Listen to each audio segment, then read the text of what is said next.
Namaku Arga. Sampai sekarang, setiap kali mengingat kejadian itu, dadaku masih terasa sesak seolah udara gunung kembali menekan paru-paruku.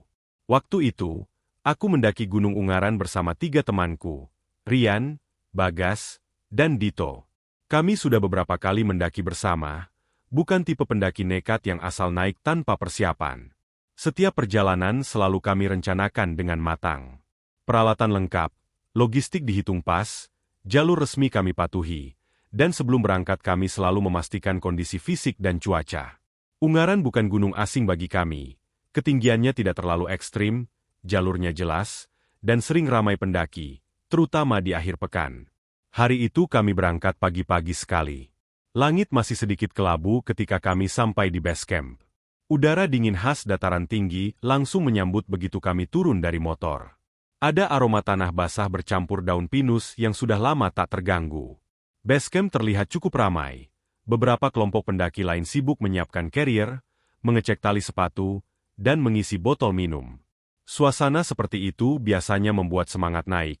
Ada rasa kebersamaan meski tak saling kenal. Kami mengisi buku tamu, berbincang singkat dengan penjaga basecamp, lalu mulai melangkah memasuki jalur pendakian. Di awal, semuanya terasa normal. Jalur masih cukup lebar, tanah padat, akar-akar pohon terlihat jelas di permukaan. Matahari mulai naik, sinarnya menembus celah dedaunan, menciptakan bayangan yang bergerak pelan seiring angin. Kami berjalan santai sambil bercanda. Bagas yang paling cerewet terus melontarkan lelucon receh. Rian sesekali menimpali dengan komentar sarkastik, sementara Dito lebih banyak diam, fokus mengatur napas dan langkah. Aku sendiri berada di tengah-tengah, menikmati ritme pendakian yang stabil. Kami beberapa kali berpapasan dengan pendaki lain. Ada yang turun sambil tersenyum, ada yang naik dengan wajah lelah tapi tetap menyapa. Suara langkah kaki, tawa, dan obrolan para pendaki lain membuat hutan terasa hidup. Sampai pos pertama, kami berhenti sebentar untuk minum. Tidak ada yang aneh. Burung-burung masih terdengar berkicau. Serangga kecil beterbangan di sekitar semak, dan angin berdesir pelan. Semuanya seperti pendakian biasa. Perlahan kami melanjutkan ke pos berikutnya. Medan mulai sedikit menanjak, napas terasa lebih berat, tapi masih dalam batas wajar. Kami tetap berpapasan dengan beberapa pendaki, meski jumlahnya mulai berkurang. Obrolan kami juga mulai lebih jarang, digantikan suara napas dan langkah kaki yang menginjak tanah. Aku ingat saat itu aku merasa sangat fokus, seperti pikiranku kosong. Hanya ada ritme naik, berhenti, minum, lalu jalan lagi. Ketika kami mencapai pos terakhir sebelum jalur menuju puncak, suasana mulai berubah. Pos itu kosong. Tidak ada pendaki yang beristirahat, tidak ada suara orang berbincang. Kami berhenti cukup lama di sana, membuka bekal ringan, mengisi ulang tenaga. Sekilas tidak ada yang aneh. Tapi entah kenapa aku merasa seperti ada sesuatu yang hilang dari suasana sekitar. Biasanya, bahkan di tempat sepi sekalipun, hutan punya suara alaminya sendiri. Namun saat itu, suara-suara itu terasa menipis. Kami melanjutkan perjalanan setelah istirahat. Begitu melewati pos terakhir, jalur berubah lebih sempit. Vegetasi semakin rapat, pohon-pohon tinggi menjulang, membuat cahaya matahari semakin sulit menembus ke bawah. Suasana mendadak terasa lebih dingin, bukan hanya karena ketinggian, tapi seperti ada hawa lembab yang menyelimuti. Yang paling terasa adalah kesunyian. Tidak ada lagi suara pendaki lain. Bahkan suara burung pun hampir tidak terdengar. Langkah kaki kami terdengar sangat jelas, terlalu jelas. Setiap gesekan sepatu dengan tanah, setiap patahan ranting kecil di bawah kaki, semuanya menggema aneh di telingaku. Seolah-olah hutan sedang menahan napas. Aku melirik ke kanan dan kiri, pepohonan berdiri rapat, daunnya nyaris tak bergerak. Angin yang tadi terasa sekarang seperti menghilang. Rian akhirnya memecah keheningan dengan suara setengah bercanda, setengah heran, kok hutan Ungaran hari ini kayak mati ya? Ucapannya diiringi tawa kecil, tapi tawanya terdengar kaku, tidak lepas seperti biasanya. Bagas ikut tertawa, meski nadanya dipaksakan. Ah, lebay lu. Paling juga karena udah sepi pendaki. Dito tidak ikut menimpali, dia hanya menoleh sebentar ke belakang, lalu kembali menatap jalur di depan. Aku ikut tersenyum, tapi jujur, Perasaan tidak nyaman mulai merayap pelan di dadaku. Ada sesuatu yang terasa nggak beres, meski aku tidak bisa menjelaskannya. Rasanya seperti ketika kita masuk ruangan kosong tapi merasa sedang diperhatikan. Tidak ada bukti, tidak ada suara, tapi insting terus mengingatkan. Kami tetap melanjutkan pendakian. Jalur makin menanjak, tanah menjadi lebih licin, akar-akar pohon besar melintang seperti jebakan. Beberapa kali kami harus melambat dan saling mengingatkan. Dalam kondisi seperti itu, biasanya kami sering berteriak memberi semangat atau bercanda untuk mengusir capek. Namun kali ini, obrolan hampir tidak ada. Masing-masing seperti tenggelam dalam pikiran sendiri. Aku mulai menyadari hal lain yang aneh. Bau hutan yang biasanya segar dan menenangkan terasa berbeda. Ada aroma lembab yang lebih pekat, seperti tanah yang terlalu lama tertutup air, bercampur bau daun membusuk. Bau itu tidak menyengat, tapi cukup kuat untuk membuatku terus menyadarinya setiap kali menarik napas dalam. Sesekali aku menoleh ke belakang, memastikan semua masih lengkap. Rian berjalan tepat di belakangku, wajahnya terlihat lebih serius dari biasanya. Bagas di belakang Rian tampak lebih pendiam, tidak lagi melempar lelucon. Dito sebagai sweeper sesekali berhenti sebentar, menatap sekeliling, lalu kembali berjalan. Tidak ada yang mengatakan apa-apa, tapi aku bisa merasakan ketegangan kecil di antara kami. Semakin ke atas, kabut tipis mulai turun. Awalnya hanya seperti asap ringan di antara batang pohon, tapi perlahan semakin tebal. Pandangan menjadi terbatas, jarak 10 meter ke depan saja sudah mulai buram. Suasana jadi semakin sunyi. Bahkan suara langkah kami sendiri terdengar teredam, seolah diserap oleh kabut. Di titik itu, perasaan tidak enak di perutku semakin kuat. Aku mencoba berpikir logis. Mungkin ini hanya sugesti. Mungkin karena jalur sepi, kabut turun, dan kami kelelahan. Semua itu bisa memengaruhi pikiran. Aku berulang kali mengingatkan diriku sendiri bahwa kami berada di jalur resmi, siang hari, dan berempat. Tidak ada alasan untuk takut. Namun, insting seringkali berbicara lebih keras daripada logika. Ada rasa seperti sedang berjalan terlalu jauh ke dalam sesuatu yang seharusnya tidak kami ganggu. Setiap kali aku menoleh ke samping, bayangan pepohonan di balik kabut tampak berubah-ubah, seperti bergerak pelan meski aku tahu itu hanya ilusi mata. Kami terus naik dalam diam, ditemani langkah kaki dan napas yang semakin berat. Tidak ada yang menyadari saat itu bahwa ketenangan yang kami rasakan bukanlah ketenangan biasa. Terlalu rapi, terlalu sunyi, dan terlalu sempurna. Seolah-olah Gunung Ungaran sedang menyembunyikan sesuatu, menunggu waktu yang tepat untuk memperlihatkannya kepada kami berempat. Sore itu datang tanpa permisi. Tadinya kami masih merasa punya cukup waktu sebelum gelap, meski langkah sudah melambat karena jalur yang semakin terjal. Tapi perubahan terjadi begitu cepat, seolah gunung sengaja mempercepat waktu. Kabut turun bukan perlahan, melainkan seperti disiram dari langit. Dalam hitungan menit, udara yang tadi masih jernih berubah menjadi dinding putih tebal. Jarak pandang menyusut drastis, mungkin tinggal 3 atau 4 meter ke depan.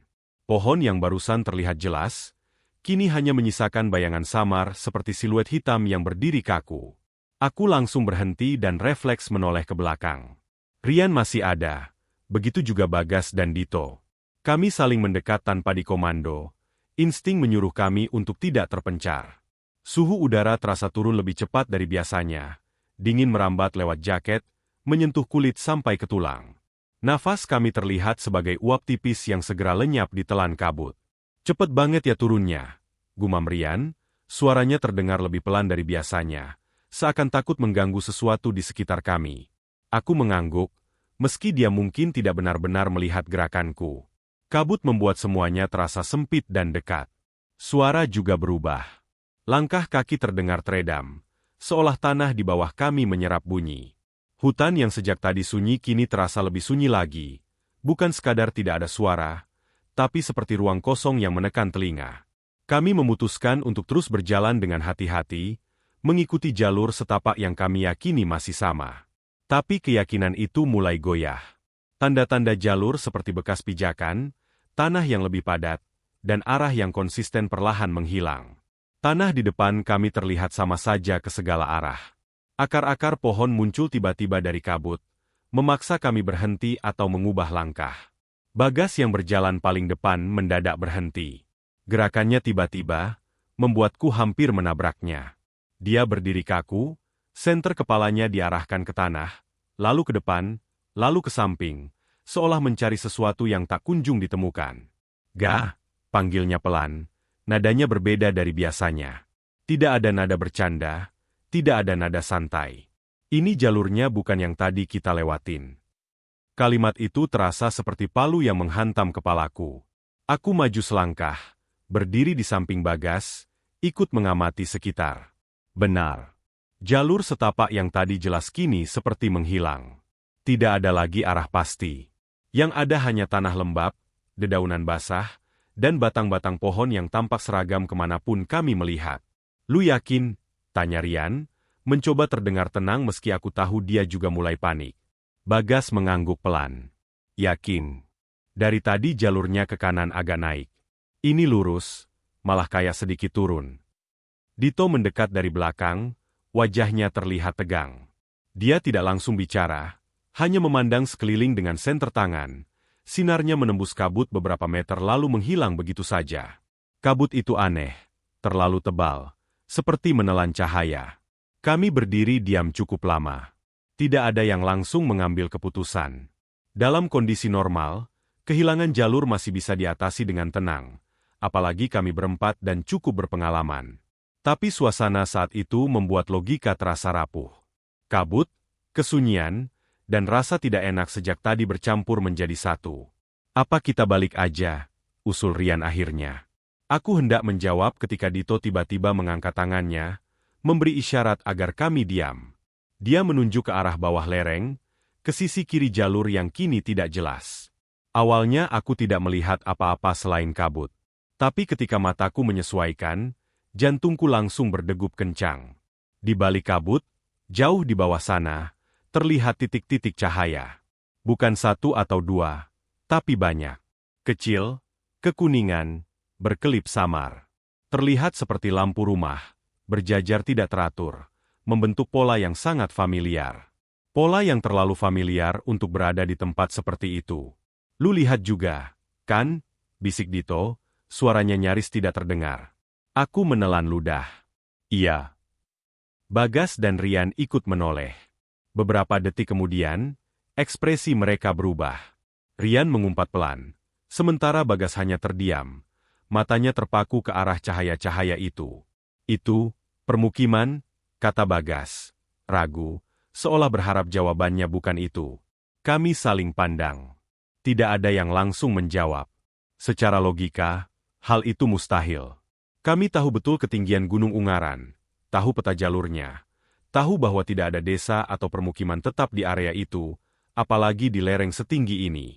Lampu-lampu itu terlalu teratur untuk disebut api unggun pendaki, terlalu banyak, dan terlalu tenang. "Mana mungkin ada desa di sini?" kata Rian, mencoba tertawa kecil, tapi tawanya patah di tengah.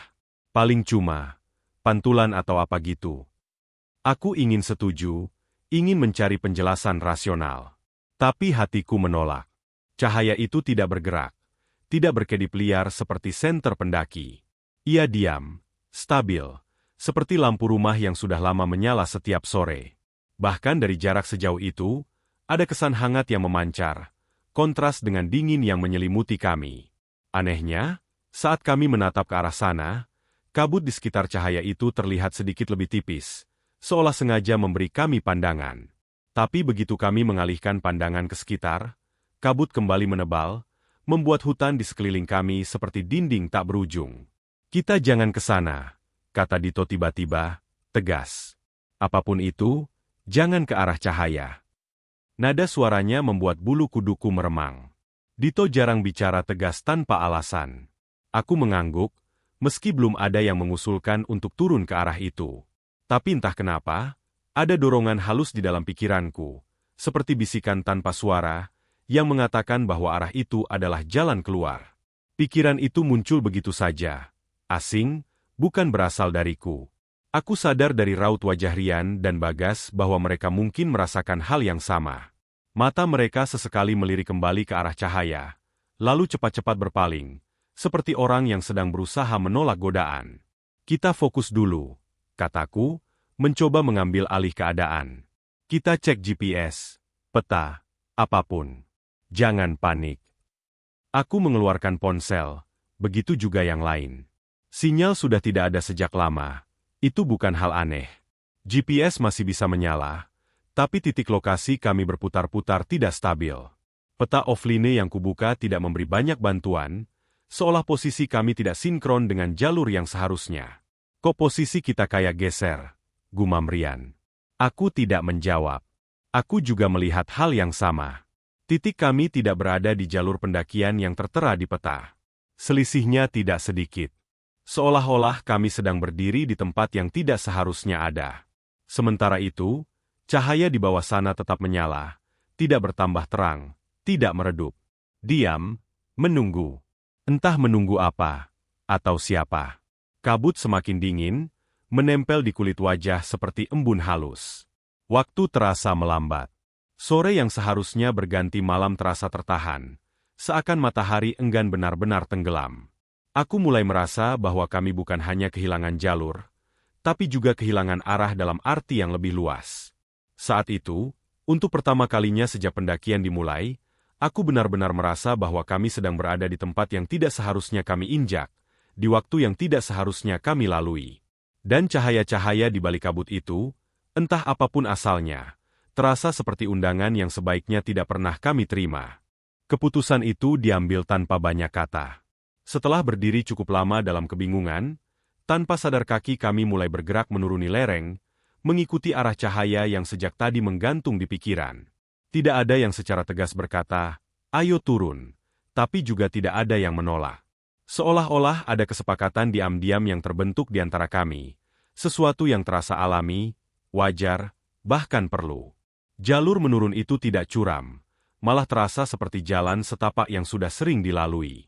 Tanahnya padat, tidak licin, dan setiap beberapa meter ada batu-batu kecil yang tersusun rapi, seakan seseorang sengaja meratakannya. Kabut perlahan menipis seiring kami turun. Udara masih dingin, tapi tidak sedingin di atas. Cahaya-cahaya itu semakin jelas, bukan lagi sekadar titik-titik samar.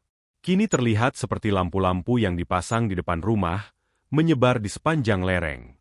Semakin dekat, semakin terasa bahwa tempat itu bukan sekadar ilusi. Ada bau asap kayu terbakar yang samar, bercampur aroma tanah dan dedaunan kering. Bau yang sangat familiar, seperti kampung di pegunungan yang pernah kukunjungi waktu kecil. Tak lama kemudian, kami keluar dari batas pepohonan dan berdiri di tepi sebuah area terbuka. Di depan kami, terbentang sebuah desa kecil. Bukan desa modern. Tidak ada bangunan beton, tidak ada listrik, tidak ada suara mesin. Rumah-rumahnya terbuat dari kayu dan bambu, berdiri berjajar tidak terlalu rapi, mengikuti kontur tanah. Atapnya dari genteng tanah liat atau anyaman daun.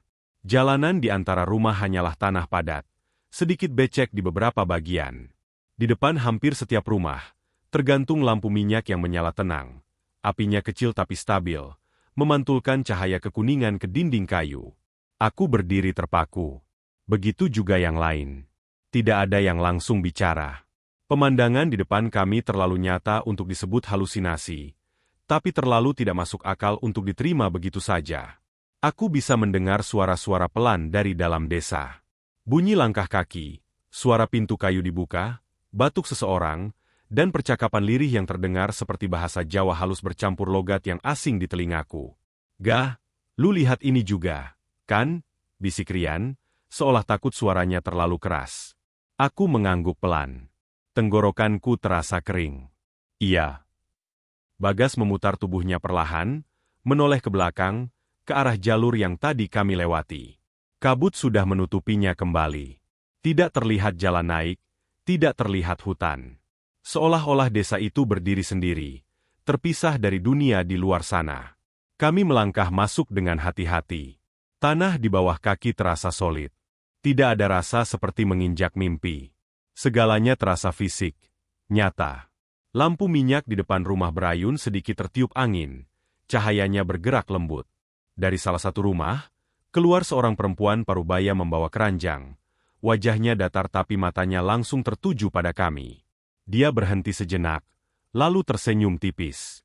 Senyuman yang sopan, tapi entah kenapa terasa kosong, seperti tidak benar-benar ditujukan pada siapapun. Beberapa orang lain terlihat berjalan melewati kami. Seorang laki-laki muda membawa kayu bakar di pundaknya, dua anak kecil berlarian pelan tanpa suara tawa, dan seorang nenek yang berjalan tertatih sambil membawa lentera kecil. Semua menatap kami. Tidak ada yang terlihat terkejut melihat 4 orang dengan carrier besar dan jaket gunung. Tidak ada pertanyaan. Tidak ada rasa penasaran. Tatapan mereka datar, kosong, tapi bibir mereka tersenyum tipis, seperti sudah terbiasa melihat pendaki tersesat turun ke desa mereka. Pakaian mereka sederhana.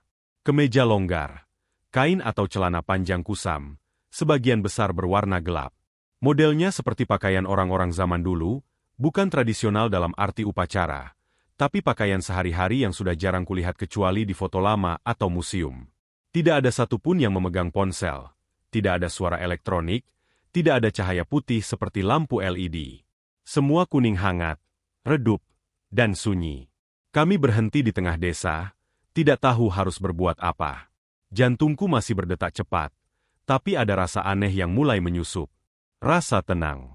Seolah-olah begitu menginjakan kaki di tempat itu, sebagian dari kecemasan kami ditinggalkan di atas bersama kabut. Seorang pria tua mendekat dari arah rumah paling ujung. Rambutnya putih seluruhnya, diikat ke belakang, wajahnya penuh keriput, tapi matanya jernih. Dia berjalan perlahan menggunakan tongkat kayu. Setiap langkahnya mantap, tidak ragu. Dia berhenti sekitar 1 meter di depan kami, menatap satu persatu wajah kami, lalu tersenyum. "Pendakia," katanya dengan suara serak tapi ramah. Kami saling pandang. Aku mengangguk.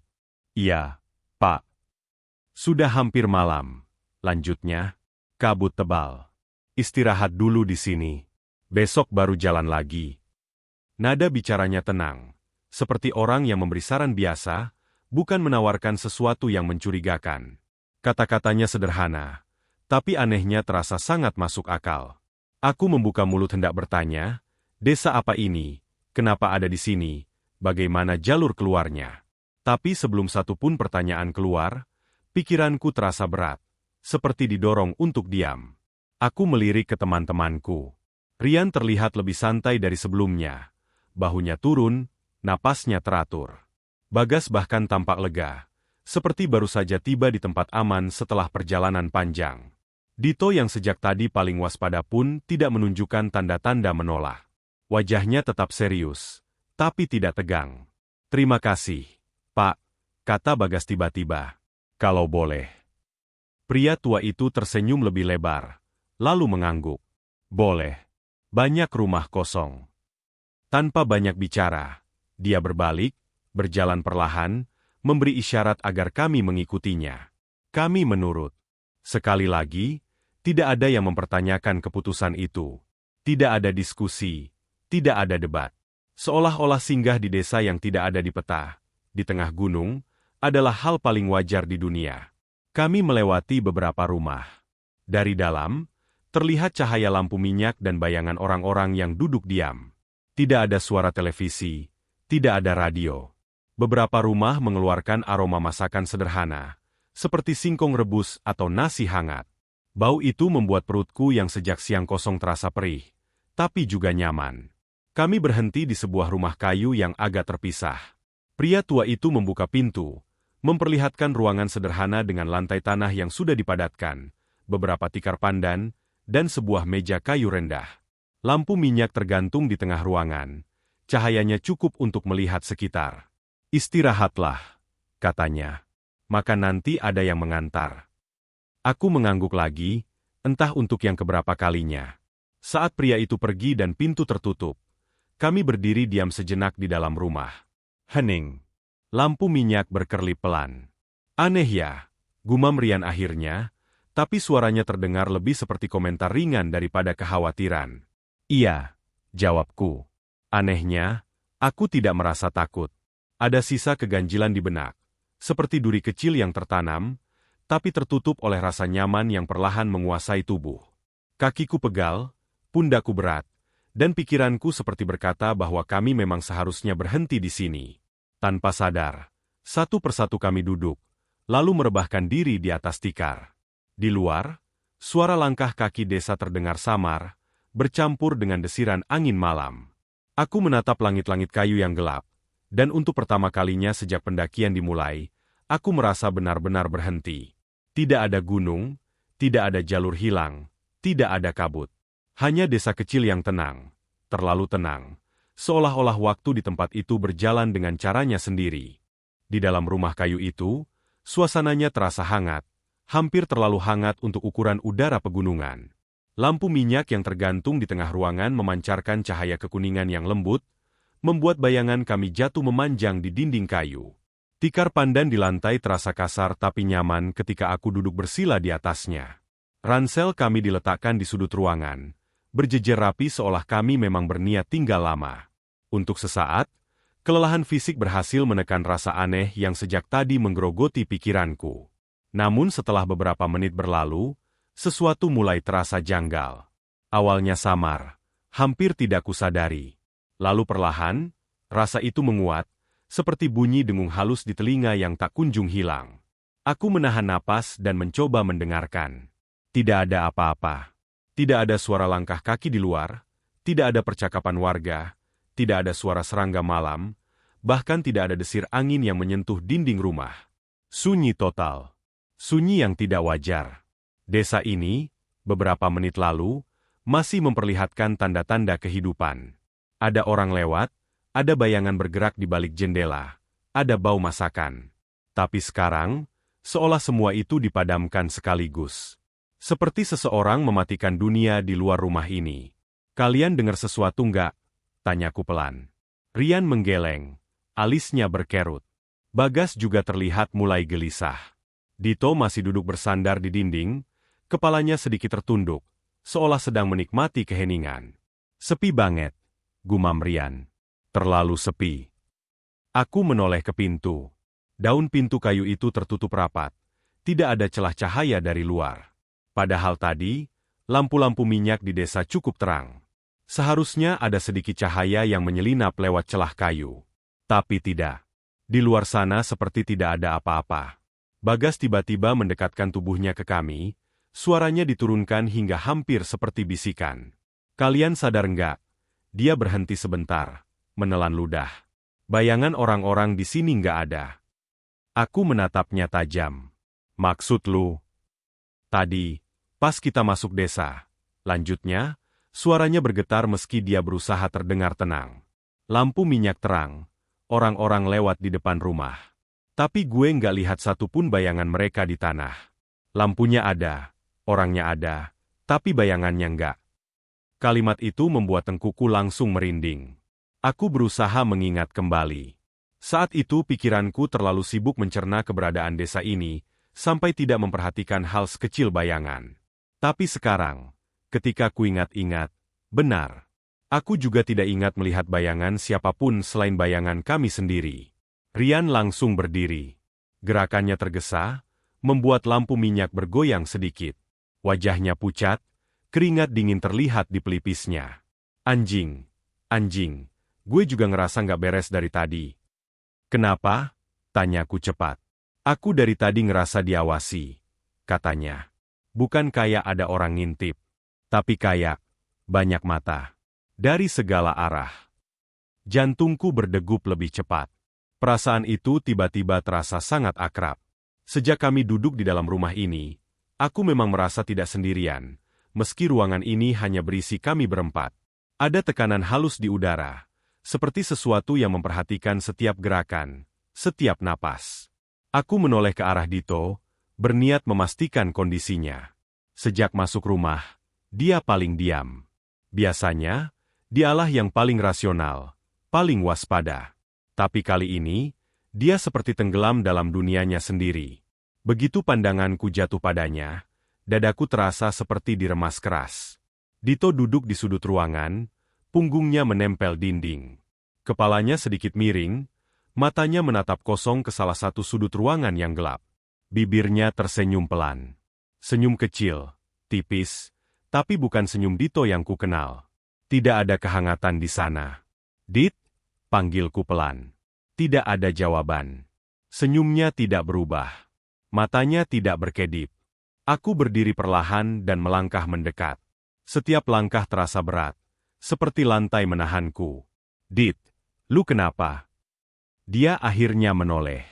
Gerakannya lambat, terlalu lambat untuk terlihat alami. Saat wajahnya menghadapku sepenuhnya, aku hampir mundur selangkah. Matanya hitam legam. Bukan sekadar gelap karena kurang cahaya, tapi benar-benar hitam, seperti lubang tanpa pantulan. Tidak ada putih mata yang terlihat jelas. Mereka baik kok, katanya. Suaranya membuat darahku terasa membeku.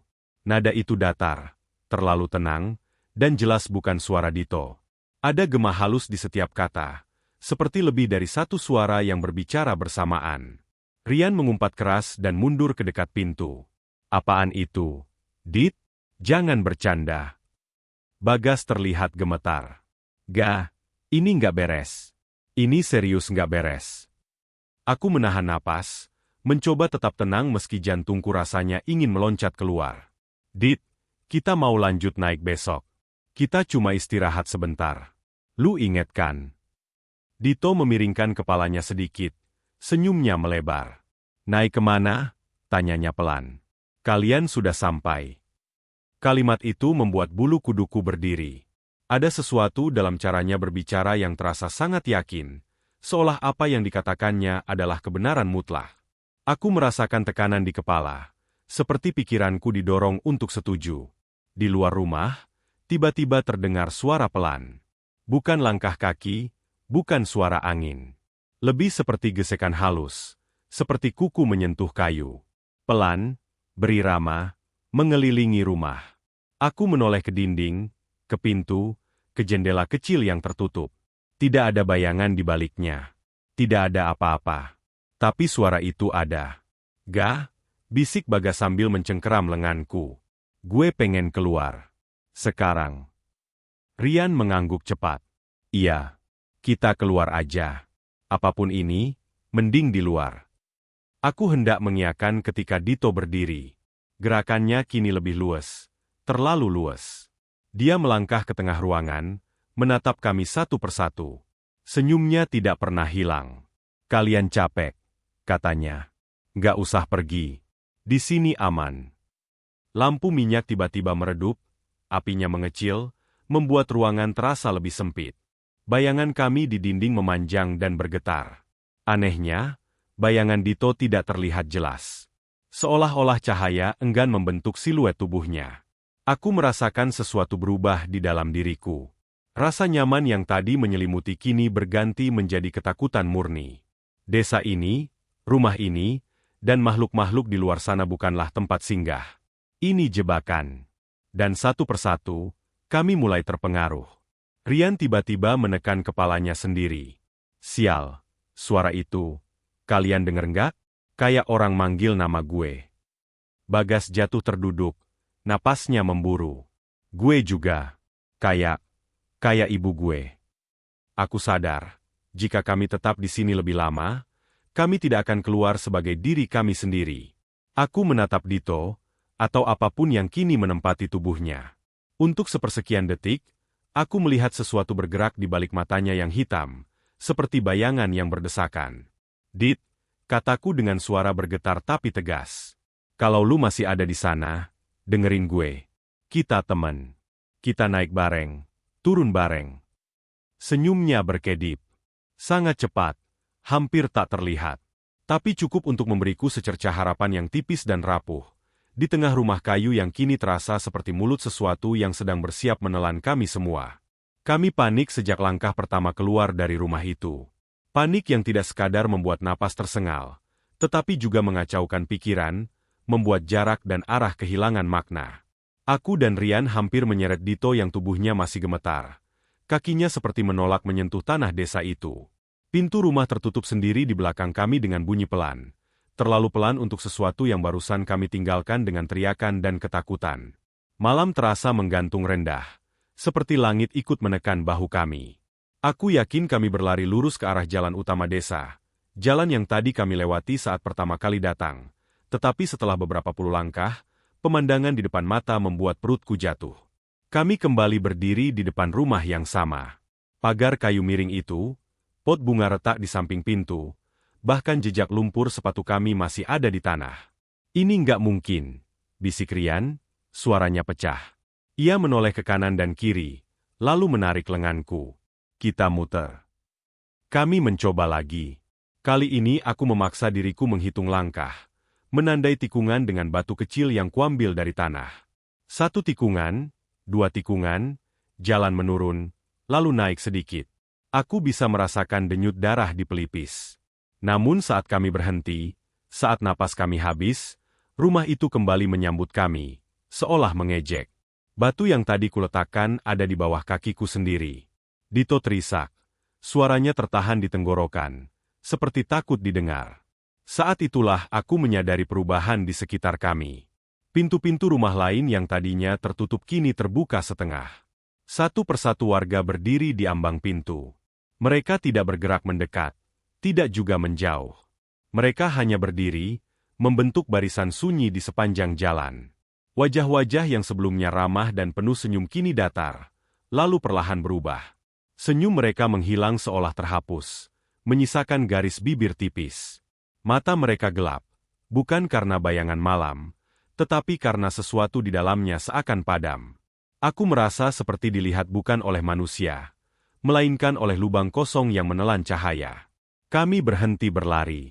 Kaki kami terasa berat, seolah tanah mencengkeram. Rian memeluk Dito dari belakang, sementara aku berdiri di depan mereka. Meski aku tahu tubuhku gemetar. Tidak ada yang berbicara. Bahkan angin pun terasa enggan bergerak. Lalu, dari berbagai arah, suara itu muncul. Serempak, datar, tanpa emosi, seperti satu mulut besar yang berbicara melalui banyak tubuh. Kalau sudah masuk, jangan dibawa pergi. Kalimat itu diulang, tidak keras, tetapi jelas. Setiap kata menancap seperti paku di kepalaku.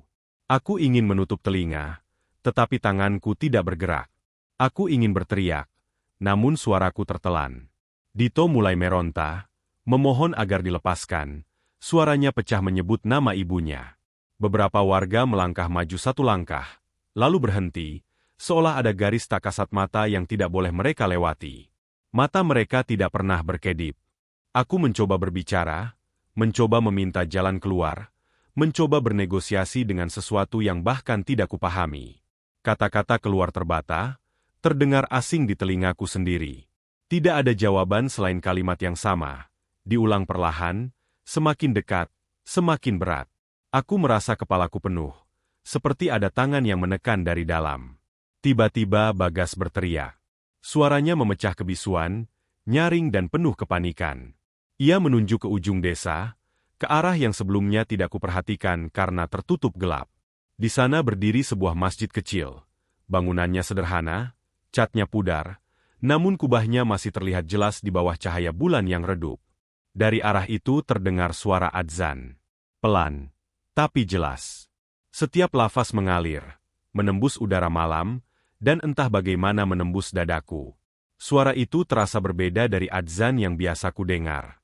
Ada sesuatu di dalamnya yang membuat bulu kuduku berdiri, bukan karena takut, tetapi karena rasa asing yang bercampur harap. Sekejap saja, desa itu berubah. Lampu-lampu yang tadi menyala redup padam serentak, menyisakan kegelapan yang lebih pekat. Rumah-rumah di sekitar kami tampak lapuk, dindingnya retak, kayunya mengelupas, seperti bangunan yang telah lama ditinggalkan. Aroma tanah basah bercampur bau busuk menusuk hidung. Warga-warga itu menjerit marah.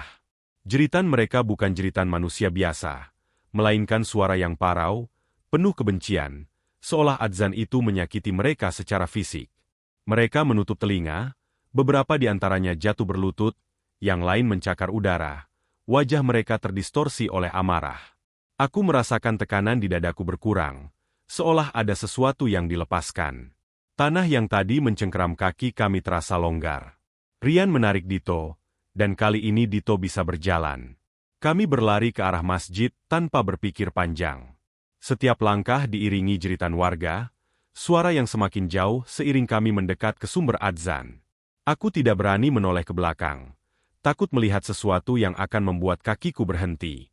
Namun jalan ke masjid tidak semudah yang kuharapkan. Jaraknya terasa berubah-ubah, kadang dekat, kadang menjauh. Bangunan itu seperti bergeser setiap kali aku merasa sudah hampir sampai. Suara adzan tetap terdengar, menjadi satu-satunya penanda bahwa kami masih bergerak ke arah yang benar. Di sudut mataku, aku melihat bayangan bergerak, bukan warga, tetapi sesuatu yang lebih gelap, lebih cepat, meluncur di antara rumah-rumah lapuk. Napas kami habis, dada kami terasa terbakar. Bagas hampir terjatuh, tetapi aku menariknya. Aku tidak tahu dari mana tenaga itu datang. Ketakutan bercampur tekad yang putus asa. Saat akhirnya kami mencapai halaman masjid, suara jeritan mendadak terhenti, seolah diputus. Adzan pun selesai, menyisakan gema terakhir yang bergetar di udara.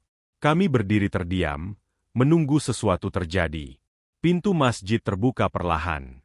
Cahaya hangat keluar, kontras dengan kegelapan desa di belakang kami. Aku menoleh sejenak. Desa itu tampak membeku. Warga-warganya berhenti bergerak. Wajah mereka kosong, seperti boneka yang kehabisan tali. Rumah-rumah kembali ke wujud semula. Meski kini aku tahu itu hanya kulit. Sesuatu di dalam desa itu telah memperlihatkan wajah aslinya. Kami masuk ke dalam masjid tanpa bicara. Begitu pintu tertutup, suara dari luar menghilang sepenuhnya. Aku tidak tahu apakah kami selamat, atau hanya berpindah ke tempat lain yang sama berbahayanya. Yang aku tahu, desa itu tidak mengizinkan pulang. Dan kami baru saja menantangnya. Kami berlari mengikuti suara adzan, tanpa benar-benar melihat kemana kaki melangkah. Kabut turun begitu cepat, seperti ditumpahkan dari langit, menelan halaman masjid, jalan setapak, dan desa itu dalam hitungan detik. Dunia menyempit menjadi putih kelabu yang bergerak, basah, dan dingin. Nafasku tersengal, paru-paru terasa perih setiap kali menarik udara. Aku hanya ingat satu hal dengan jelas di tengah kekacauan itu. Tangan Rian menggenggam jaketku erat. Begitu erat sampai aku yakin kalau aku berhenti satu langkah saja, dia akan menarikku paksa. Kami tidak bicara. Tidak ada ruang untuk kata-kata. Suara adzan sudah tidak terdengar lagi, tetapi gema terakhirnya seolah masih berputar di kepalaku, menjadi kompas satu-satunya. Di belakang kami, aku tidak mendengar jeritan warga desa, tidak juga langkah kaki yang mengejar.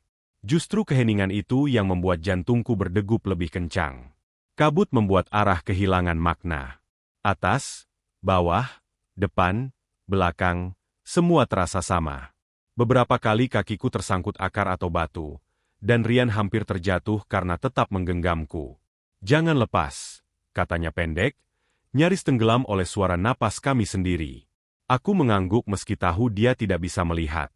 Tanganku yang lain mencari sesuatu. Siapapun, memastikan kami masih lengkap. Aku meraih jaket Dito, merasakan tubuhnya yang dingin dan gemetar. Di belakang, aku mendengar napas Bagas, berat dan terputus-putus. Setidaknya, saat itu aku yakin kami masih bertiga. Kami terus bergerak, mengikuti naluri, mengikuti rasa bahwa diam berarti ditelan. Waktu kehilangan bentuk. Aku tidak tahu sudah berapa lama kami berlari. Kaki terasa mati rasa, otot menjerit minta berhenti. Kabut semakin tebal, lalu tiba-tiba terasa berubah. Tidak sepadat sebelumnya. Seperti tirai yang mulai diangkat perlahan. Aku memperlambat langkah, mencoba memfokuskan pandangan. Putih kelabu itu mulai pecah, memperlihatkan bayangan pepohonan, tanah yang lebih padat, dan udara yang terasa berbeda.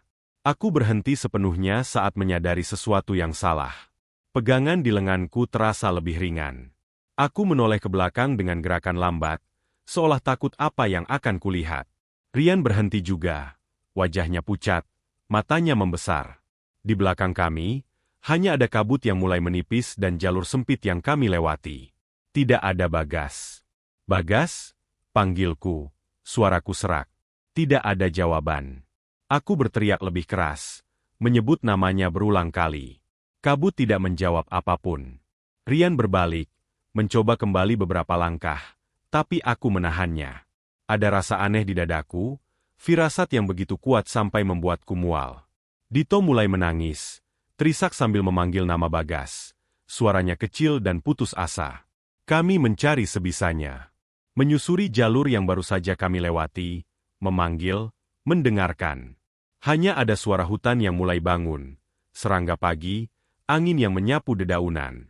Tidak ada tanda-tanda Bagas, tidak ada suara langkah, tidak ada teriakan minta tolong. Seolah dia tidak pernah ada di sana bersama kami. Ketika cahaya matahari pagi akhirnya menembus kabut sepenuhnya, kami berdiri di jalur pendakian yang sangat kukenal. Tanda-tanda jalur resmi ada di sana. Cat merah di batang pohon, papan kecil penunjuk arah yang catnya sudah mengelupas. Dunia terasa kembali normal dengan cara yang kejam, karena kontrasnya begitu menyakitkan. Seolah apapun yang kami alami tadi malam hanyalah mimpi buruk yang terlalu nyata. Kami ditemukan beberapa jam kemudian oleh tim relawan. Aku ingat wajah-wajah mereka yang bingung dan waspada saat melihat kami. Pakaian kami kotor, basah, beberapa bagian robek. Mata kami kosong, sulit fokus. Kami tidak langsung bisa menjawab pertanyaan mereka. Kata-kata tersangkut di tenggorokan, bercampur antara takut dan ketidakpercayaan pada diri sendiri. Dito hampir pingsan karena kelelahan dan hipotermia ringan. Rian duduk diam, menatap tanah tanpa ekspresi. Di pos pendakian, kami diberi selimut, minum hangat, dan pertanyaan yang sama diulang berkali-kali. Berapa orang yang naik? Dari mana? Jalur mana yang diambil? Di mana terakhir melihat Bagas? Aku menjawab sejujurnya sebisaku, meski aku sendiri merasa ceritaku terdengar gila. Desa, warga dengan mata gelap, jalan yang berputar, adzan di tengah malam. Beberapa relawan saling pandang, jelas tidak tahu harus menanggapi bagaimana. Pencarian Bagas dilakukan hari itu juga. Tim SAR naik, menyusuri jalur, memperluas area, memeriksa jurang, sungai kecil, dan titik-titik rawan. Namanya diumumkan lewat radio. Foto terakhirnya diperlihatkan. Aku menunggu dengan perasaan hampa, setengah berharap, setengah takut. Namun hari berganti hari, dan tidak ada hasil. Tidak ada jejak. Tidak ada barang. Tidak ada tanda jatuh atau tersesat. Yang membuat segalanya semakin tidak masuk akal adalah saat data pendakian diperiksa. Catatan di pos menunjukkan hanya 3 nama yang terdaftar dan turun hari itu. Namaku, Rian, dan Dito. Tidak ada nama Bagas. Tidak ada tanda tangan. Tidak ada nomor identitas. Petugas mengira ada kesalahan administrasi, tapi setelah dicek ulang, hasilnya sama. Seolah sejak awal, Bagas tidak pernah mendaki bersama kami. Aku marah. Aku berteriak. Aku memaksa mereka mencari lebih jauh. Tapi di mata orang-orang itu, aku hanya terlihat sebagai pendaki yang sok, mencari kambing hitam untuk rasa bersalah. Pencarian resmi akhirnya dihentikan setelah beberapa waktu, dinyatakan nihil. Nama Bagas tidak masuk dalam daftar korban hilang, karena secara administratif, dia tidak pernah ada. Kami pulang dengan membawa beban yang tidak bisa dijelaskan. Keluarga Bagas bertanya, menuntut jawaban. Apa yang bisa kami katakan? Bahwa dia diambil desa yang tidak ada di peta? Bahwa dia tertinggal di tempat yang bahkan tidak bisa kami tunjukkan? Tidak ada jawaban yang terdengar masuk akal. Hubungan kami retak di bawah tekanan, rasa bersalah, dan ketidakpercayaan. Dito selamat. Secara fisik, dia pulih. Luka-lukanya sembuh, wajahnya kembali berwarna. Tapi ada sesuatu yang berubah di dalam dirinya. Malam-malam di rumahnya tidak pernah benar-benar sunyi lagi. Ibunya meneleponku suatu kali. Suaranya bergetar. Dia bilang Dito sering bangun tengah malam, duduk di ranjang atau di lantai, bicara sendiri dengan suara pelan. Bukan mengigau. Bicara, seolah ada seseorang di depannya. Aku pernah menginap di rumahnya, mencoba memastikan sendiri. Sekitar pukul 2 pagi, aku terbangun oleh suara lirih. Dito duduk menghadap jendela, matanya terbuka, tapi kosong. Bibirnya bergerak, mengucapkan kalimat-kalimat pendek yang tidak ku mengerti. Aku memanggil namanya, menyentuh bahunya. Dia menoleh perlahan, menatapku sejenak, lalu berkata dengan suara yang bukan sepenuhnya miliknya. Desanya lagi nunggu. Kalimat itu diucapkan tanpa emosi, seperti laporan cuaca. Setelah itu, dia berbaring lagi dan tertidur. Napasnya tenang. Aku duduk di sampingnya sampai pagi, tubuhku dingin oleh rasa takut yang merayap pelan. Aku tahu, meski kami berhasil turun, Meski dunia menganggap semuanya selesai, sesuatu dari desa itu ikut bersama kami. Dan entah kenapa, di saat-saat sunyi tertentu, ketika aku sendirian, aku merasa seperti ada jalan yang memutar di dalam ingatanku. Jalan yang, kalau aku lengah, bisa membawaku kembali ke tempat yang tidak mengizinkan pulang.